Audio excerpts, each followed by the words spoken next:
Welcome back. Here's the deal today. Alt gearing to the point where you can start playing the content you love is so fast that it feels like playing with cheats. And I mean that in a good way. The sheer Shadowlands drudgery that made alts feel awful is basically dead, and because of it, I'm actually loving WoW again. I was not happy on my Hunter after a few weeks, and I just realized I wanted to raid my Demon Hunter. So naturally, I started gearing, thinking eventually I could replace my Hunter main, but to my surprise, I was progress raiding on my Demon Hunter with under 12 hours /played at level 80, barely even trying, and I was not even following this guide. With this guide, you will be even faster. This is the step-by-step way to get your character geared up so you can get stuck into M+, raid, or whatever you want to do, and there will be plenty of very powerful plays spread throughout. So let's go. Our first stop is to hoover up free wins with Warbound gear. Depending on your luck, obviously, you will already have some of this, right? And remember, the 11.1 world boss has a 100% Warbound gear drop rate for your first kill of the week. That can actually get you started with a few nice bits of gear. And remember, you can always use your mobile Warbound bank and the deposit Warbound items button to just make handling Warbound items really smooth across all of your characters. Next then, for some quality of life, if you want to do things a little faster, you can buy a bunch of eye level 600-ish gear from the auction house. It's super cheap. It's also optional. Next then, Cersei. You'll want to get Cersei Circlet from the Siren Isle. Of course, if you're gearing up an ult, you already basically know what to do. Head to the airship, take the campaign, skip, then kill all the objectives on the map, loot treasures, and do quests at the base camp until you've got your base gems and enough raw citrine to upgrade the ring to eye level 658. And with that done, it's time to surge your item level across your character. Step 1 is our weekly world content. This is mostly for coffer keys, which of course will be for delves, but also you get veteran gear, which will upgrade to a respectable eye level 645. So you'll want to do any of these quests to get your pinnacle boxes. The first 2 will have veteran gear, the first 4 will have coffer keys, you probably know the drill by now, and the rest will have weathered crests, valor stones, and some gold that you might need for crafting. And those weathered crests, later you'll find, you can basically make a full crafted set with in absolutely no time. Anyway, do at least 4 of these things to get 4 boxes before moving on.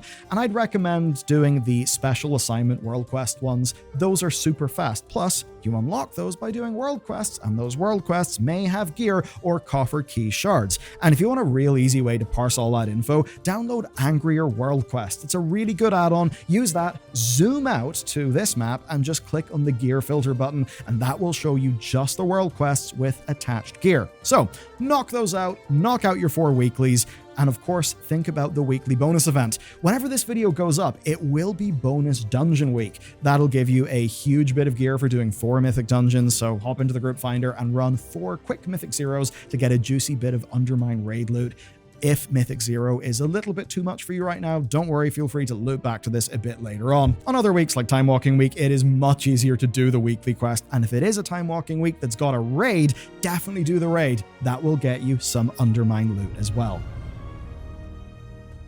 Our next step is to cash in your Renowns. Renowns are warband wide, and the base 4 have all been updated to grant Undermine crests. And with all the delves you'll be doing, you'll be getting loads of rep for these Renowns anyway, so if you don't have massive progress, don't sweat it, you will get there.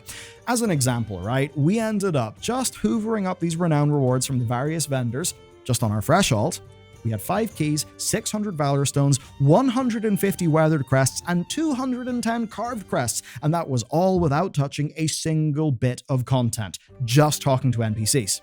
Then, of course, there's the patch 11.1 Renown. Rank 7 of that grants a 626 boot, and rank 14 grants 636 gloves. Now, those do cost crystals, but those resonance crystals are warband transferable. Just use the warband transfer UI. It's really, really slick. So by now, between all those Renowns and the weeklies, you will have 8 or 9 delve keys. You'll have 100 or so of each crest, and that means we can start spending and just surging our gear up. Now, what we want to do here is to cover delves first and then fill in whatever slots we don't get. That's the most time efficient way to do this, so if you want your alt ready for raid night, this is basically the play. And for this stage, we'll want to at least be at item level 600. You'll almost certainly be a decent bit past that, but if you're not past that, just pick up some cheap eye level 603 BOEs from the auction house. And with that, we are ready to do our delves and to do them in the most efficient way we can. Okay, it's Bountiful Delve time. Of course, you want to make sure that you are spending your keys on Tier 8 Bountiful Delves. That's the best way to spend them because that will guarantee you one piece of eye level 639 champion gear, and of course it will fill up your Great Vault.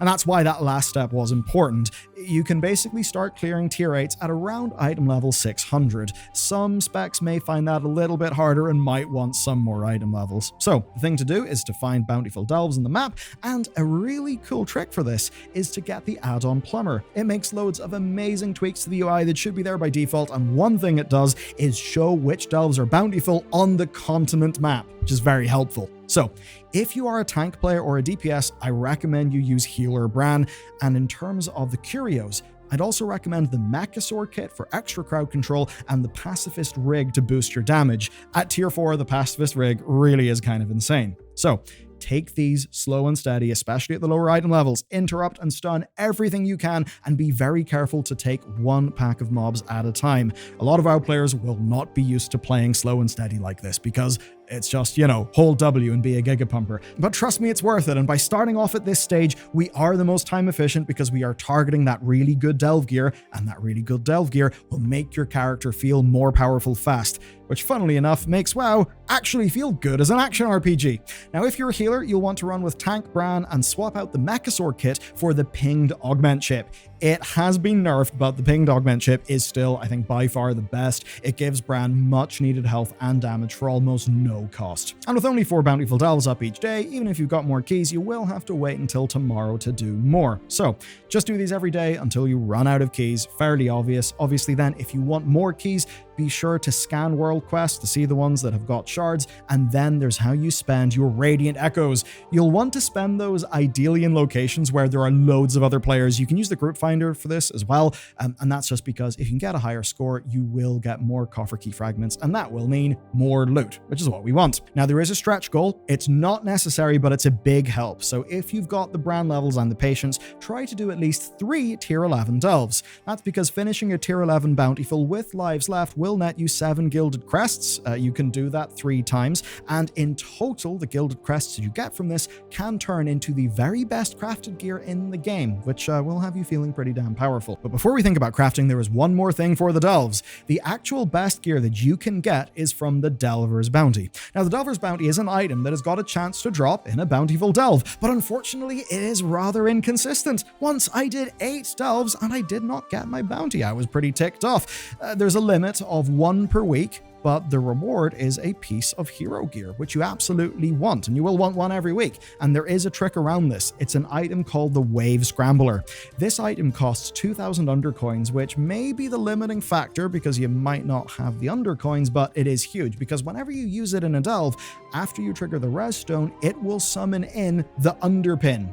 If you knock the underpin to 50% health and scare him off, then the bounty will be in the loot that he leaves behind. That will guarantee you your Delver's Bounty. So here's the real trick if you want to just be super time efficient, right?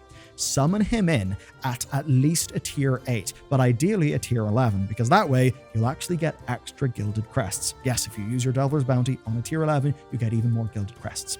Of course, make sure it's not an underwater one, because sometimes he bugs out in those, which is a bit unfortunate. So, whop the underpin and use the bounty right away. That will mean you've got an extra box with hero gear at the end of your delve. And if your alt can't afford that many undercoins, there's actually good news here.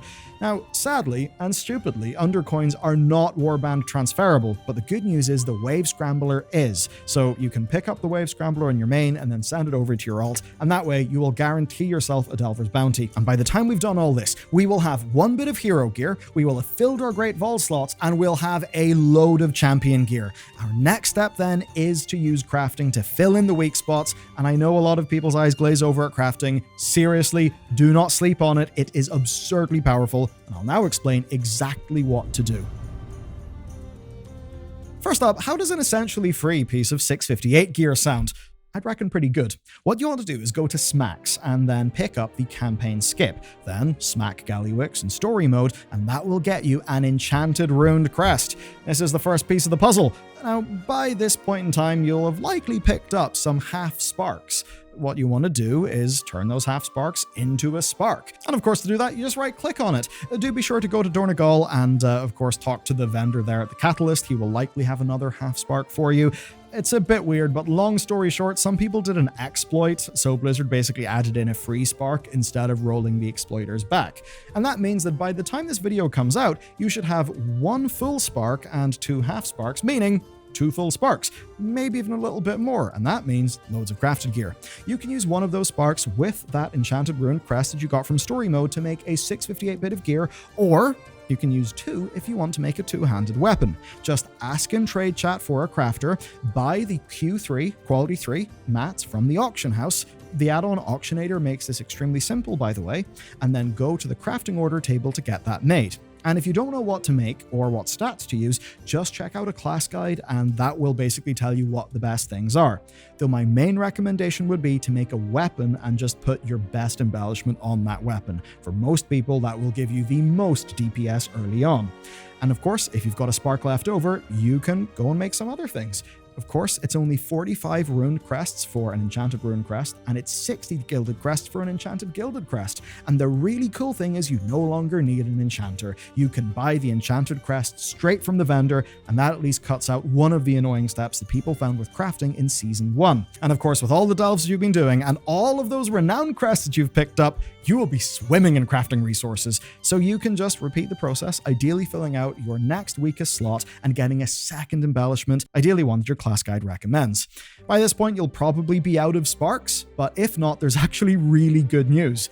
You can take every slot on your character up to item level 629 without using a spark. All you need is enchanted weathered crests. With those, you can craft blue crafted gear that is 629. That's pretty damn amazing. And you will have tons of crests from all of the renowns and all of the world content. So just repeat that process until you have got every slot at least 629. And even better, you can get 629 with the best stats. And by the way, if you need more weathered crests, currently the best way to farm those out super quick is by doing the scrap heaps in Undermine. Which ain't the most fun thing, but hey, the gear does feel pretty good. And bringing our progress together, by this stage in the guide, you will have a item level 658 weapon. You might have some other bits of hero gear as well. You'll have lots of champion gear, and the lowest item level gear on your character will be eye level 629. But because you've got crafted gear and you've selected your stats well, your character will punch way harder than other people's characters, even at the same item level, because you have been optimized.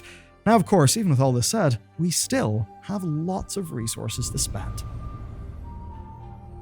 The mix of those renowns and delves being way more rewarding really does add up because you'll still have tons of resources to spend. So now that you've got all the easy sources of gear out of the way, the next step is to play the game and use your resources. And what that means is get stronger. I would actually recommend at this point dumping your Valor Stones and any of your weathered or carved crests that are left over to just upgrade your gear. Now, technically, it is more efficient to hold on to those crests and trade them up later and, do some giga super effective way. But actually, I find this is the point where your gear actually matters for your progress, and that means every ounce of power matters. So personally, I actually spend my resources and I bring my weakest slots up to par so my character is feeling good and so that I can finally start playing the game. Or at least that's what I normally say. Back in the day, alt catch-up was eye roll, super boring, it absolutely sucked. But you know what I realized when I did this on my new Demon Hunter? Because you're doing those delves at eye level 600 and you're getting major upgrades pretty rapidly, you start to feel powerful really quick. And you eventually do end up doing tier 11s. That feels like genuine character progress while you're doing catching up. Versus the past, it's way more fun. But if you want to use your character like I'll be using mine, there will be more to do. Okay, let's make the most of what we've got. If you put off the weekly Mythic Dungeon event until now, well, do that. It's a perfect way to warm up and get some very nice eye level 636 champion gear in the process. Otherwise, simply do whatever you would like. You can hit up LFR and some normal pug raids, hopefully to get a little bit of tier, maybe hop onto the Mythic Plus treadmill, or just do your weekly delves and wait for the vault to give you some more hero gear. The item level isn't everything, and by now we really do want to get our tier set. So to focus on that, you'll basically want to be using the 2 catalyst charges that you've got right now and hopefully lots of the gear that you've got in your character. Basically, the best way to do this is to wait until you get 2 bits of tier gear and then use the catalyst charges to finish off your 4 set. That's really useful, and the 4 set is pretty powerful. Now, tier gear comes from 2 different sources: raid bosses and the Great Vault. That's basically it, and that does mean that, yeah, doing LFR is actually worth it. It is just a free chance of getting some tier gear. And I'd also say the normal is fairly easy this time around. You can totally just join a normal pug, ideally in reset day, to kind of get the best players and just work your way through.